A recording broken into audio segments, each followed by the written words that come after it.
बिस्मिल्लाहिर्रहमानिर्रहीम। ट्राइग्लिसराइड्स यानी कि टीजी लिपिड प्रोफाइल के अंदर कोलेस्ट्रॉल के बाद सबसे अहम समझा जाने वाला ये टेस्ट होता है। जिस्म के अंदर इसकी एक मखसूस मिकदार होती है 150 मिलीग्राम पर डेसीलीटर। अगर इससे बढ़ जाए तो कौन कौन सी बीमारियां ये पैदा कर सकता है या कौन कौन सी बीमारियों में इसके बढ़ने के चांसेस होते हैं और इसको बेहतरीन तरीके से प्रॉपर आप बग़ैर मेडिसिन के किस तरह से कम कर सकते हैं, इसका जिस्म के अंदर काम क्या होता है, फंक्शन क्या होता है, ये सारी चीज़ें हम इस वीडियो में स्टेप बाय स्टेप तफसील से देखेंगे। तो सबसे पहले हम ये देखते हैं कि ये होता क्या है। टीजी ये जो है एक अपने जिस्म के अंदर बॉडी के अंदर फैट की जो है ना स्टोरेज फार्म होती है। एडिपोज टिश्यूज़ और मसल्स के अंदर फैट की एक स्टोरेज फार्म होती है, जो कि टीजी हमें हमारी बॉडी को एनर्जी के लिए इसकी ज़रूरत पड़ती है। मिसाल के तौर पे जिस तरह हम कार्बोहाइड्रेट्स वाली फ़ैट वाली चीज़ें खाते हैं, तो जितनी हमें चाहिए होती है एनर्जी बनाने के लिए बॉडी को, वो तो कंज्यूम हो जाती है और जो एक्स्ट्रा होती है वो एडिपोज टिश्यूज़ में या मसल्स में स्टोर हो जाती है। जब हम कुछ दिन के लिए अगर वो खुराक नहीं खाते तो फिर वही जो टिश्यूज़ में और मसल्स में मौजूद होगी उसी को रीयूज़ कर लिया जाएगा। और इसकी कुछ मिकदार जो है वो जिगर के अंदर बनती है जब हम कार्बोहाइड्रेट्स रिच फूड खाते हैं जिनके अंदर कार्बोहाइड्रेट्स ज़्यादा होता है। इसका फंक्शन क्या होता है? सबसे पहले तो इसका मेन फंक्शन जो होता है वो ये एनर्जी का बहुत बड़ा सोर्स है, बहुत बड़ा ज़रिया है।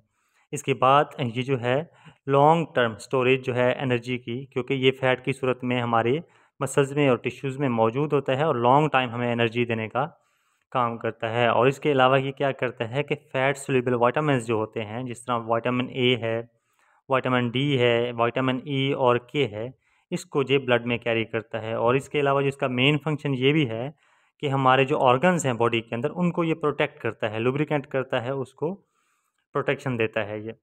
और अगर ये बॉडी के अंदर ब्लड के अंदर बढ़ जाए, इसकी मिकदार नॉर्मल रेंज से ज़्यादा हो, तो कौन-कौन सी बीमारियां हो सकती हैं?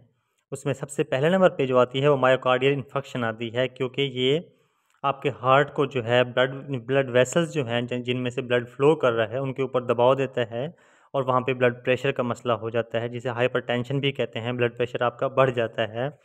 और इसके अलावा जो मेन वजह है वो ओबेसिटी होती है, बंदे को मोटापा हो जाता है। ज़ाहिर सी बात है जब ज़्यादा मोटापा होगा तो शुगर भी हो सकती है, डायबिटीज़ भी ये पकड़ सकता है और उसके अलावा बहुत सारी बीमारियां होती हैं जो इसके बढ़ जाने से हो सकती हैं। और जो उसमें से मेन है वो मोटापा है, मायोकार्डियल इन्फेक्शन है, दिल की बीमारियों से रिलेटेड होता है। और ऐसी कौन सी चीज़ें हैं, एहतियात है जो हम करेंगे तो इसको नॉर्मल रेंज तक रखा जा सकता है, इसको कंट्रोल में रखा जा सकता है। उसमें सबसे पहले जो है वो है आपकी एक्सरसाइज डेली रूटीन होनी चाहिए। अगर ये बढ़ा हुआ है तो मेडिसिन से पहले आप एक्सरसाइज पे तवज्जो दें, एक्सरसाइज प्रॉपर हो। और अगर कोई स्मोकिंग करता है तो उसे स्टॉप कर दें, स्मोकिंग नहीं करनी चाहिए। और अगर वेट ज़्यादा है तो वेट को लॉस करना चाहिए। लोग जितना जल्दी हो सके वेट को जितना कम करने की कोशिश करेंगे, ज़ाहिर है कि वो जब एक्सरसाइज करेंगे तो वेट लॉस होगा और उसी तरह ट्राइग्लिसराइड भी नीचे आएगा। और इसके अलावा जो और एक अहम चीज़ है वो ये है कि जो खुराक होती है, फूड्स हैं जिनमें कार्बोहाइड्रेट्स की मिकदार ज़्यादा है, उनको भी बहुत कम कर देना चाहिए। और जो फ़ैट वाली ग़िज़ाएँ हैं, जिस तरीके से पराठे हैं या फ़ैट वाली जितनी भी चीज़ें हैं, मीट वगैरह हैं ये, उनको कंट्रोल करना चाहिए, फिर ये इसको कम किया जा सकता है। तो इसकी नॉर्मल मिकदार कितनी होती है जिस्म के अंदर?